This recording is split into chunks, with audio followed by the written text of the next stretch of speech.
Knockout Legends in the building. Like, comment, and subscribe. So today, I have to ask what has happened to the heavyweight division. The premier stellar elite echelon of the boxing world has turned into a farce, and it seems that it can only get worse when it comes to certain people doing what they're doing. The agenda is what some people have when it comes to boxing. It's just ridiculous. For example, the Tyson Fury saga. Now, for the greatest time, Tyson Fury has been lauded by the public and all boxing pundits as one of the greatest and one of the best fighters and so forth. Having won all belts, IBF, WBA, WBO, I think now the WBC, coming back from so-called retirement, which we all know wasn't a retirement. It was being basically banned for steroids in the Farmergate saga, and then obviously having the problems with the BBC, the British Boxing Board of Control. We just get to see in a snapshot of what's going on in the boxing world and why things have turned out the way they've turned out. Now, Fury always says certain things and people believe it for face value because they like to believe the person that they like, and obviously him being the lineal and basically the guy that's won all the belts, and because he didn't lose them doesn't make him basically not the so-called man of the division.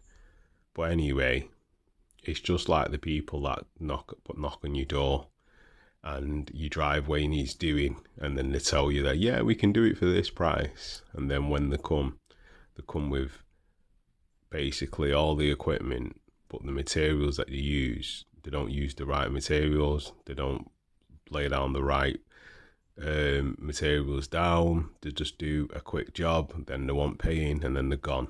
So basically charlatans, con artists, whichever way you want to call it. And that's what's happened in the boxing world with Tyson Fury. He's conning everyone. Now people go, yeah, he's bipolar, he's this, he's that. Yeah, he may well be, but he's also a pathological liar, because if you check a lot of things he says, nothing ever rings true, apart from who he said he would face before he retired. Now, up to now, he's kept his word with Dillian White and Derek Chisora. We've yet to see if he'll fight Anthony Joshua. He's definitely not fighting Usyk, because he didn't mention Usyk in any of that. And obviously in the latest interview with Sky, he's already admitted he's not going to fight Usyk. But should we be surprised that he's not going to fight Usyk? Remember, this is the guy that had problems with Otto Varlin and Steve Cunningham and Neville Pikic as well. So the small, fast, like agile boxers that are quicker than him, you know, he has problems with them. He hasn't got the legs for that anymore. That's why he had to change his style, and he had to go to Sugar Hill and learn the Kronk style, because, you know, he wouldn't basically have been able to defeat Deontay Wilder. He just about through the skin of his teeth, even though he did win the first fight with Deontay Wilder, just about through the skin of his teeth pulled through that fight. And fair enough, he had the blueprint of how to win it. In the second fight, we saw that. But in the third fight, whatever reason or motivation and things that were going on, whatever you want to believe, for sympathy, for empathy, you know, that was one of the reasons why he got dropped. But again, I think we're just seeing the decline of him, because you can only damage your body for so long. You can't go on a binge and drink and eat and take whatever you want and then come back and slim yourself down to basically nothing and in your week and then get in the ring and fight. It doesn't work like that. Look at Liam Smith. what he's actually admitted. It's just everyone's just in it for the money, and I don't blame them. But like, it's becoming a farce where we're just watching David Haye versus Tony Bellew again. You know, the first fight and the second fight, cash out fights. You know, Haye was on his last legs, dead dog, dead dog in the road. And people want credit for that, you know, like that's such a great, you know, victory, you know. And Bellew was struggling to knock him out in that fight, scared for all the big talk that he gives. But anyway, back to the scourge of the heavyweight division, which is Tyson Fury. Now, with him admitting what he's admitted, I don't know if people are going to be outraged or they're going to actually even take it serious, because he's got that many fans that always listen to everything he says and take it as gospel, like he's Jesus giving sermon on the mountain. But anyway, the point I'm trying to make is he's just made the heavyweight division into a total joke. And he's not the only one, because I also blame Deontay Wilder for this as well, because he held the belt for so long and kept up his farce of holding the belt for hostage, fighting, picking, selecting just bogus opponents, and just doing the minimum to keep hold of the belt. And the thing is, he struggled with some of the opponents that he had, even though they were supposed to be light touches. So it just goes to show, you know, even though he had the knockout power, he'd have to wait until the person was either tired or lost focus and made a lapse in concentration so he could knock them out. But back to Fury, and obviously Wilder being the cherry pick that went wrong, he's actually took the formula from Wilder and ran with it as well, and ran with the formula that Anthony Joshua was highly successful with.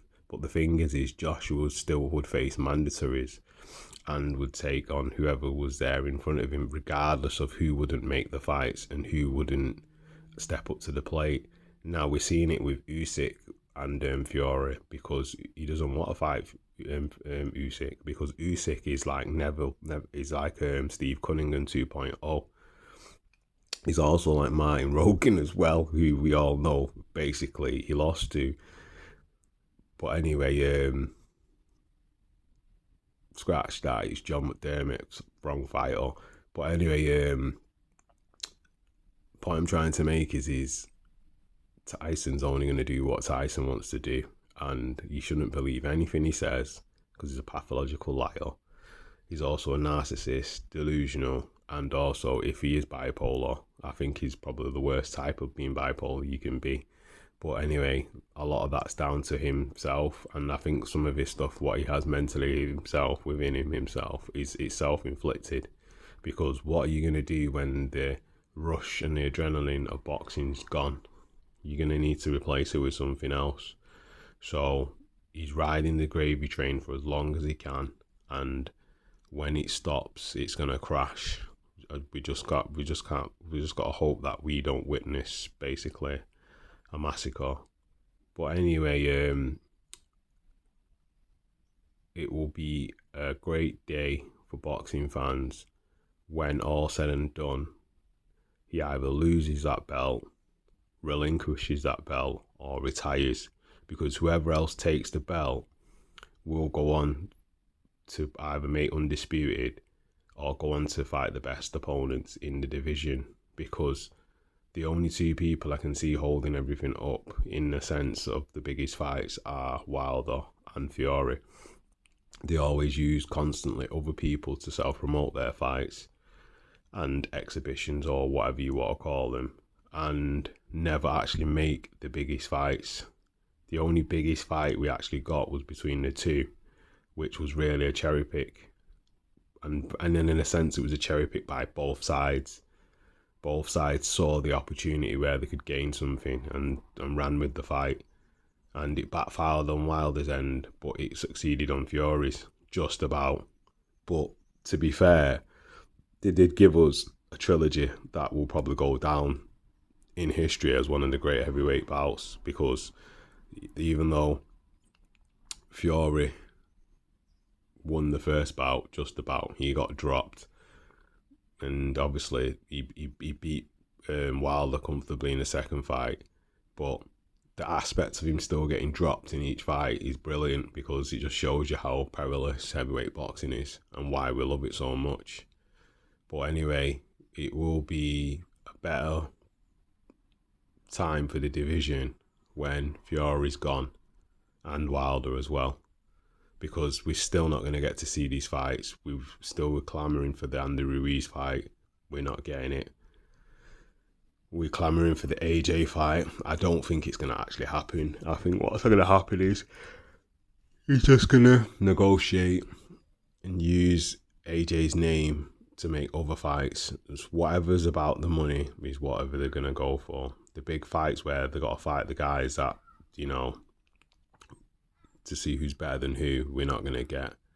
And still, I have to give AJ his dues and give White his dues. At least between the two of them, they fought whoever they could fight, you know, mandatory or the best opponents that were out there.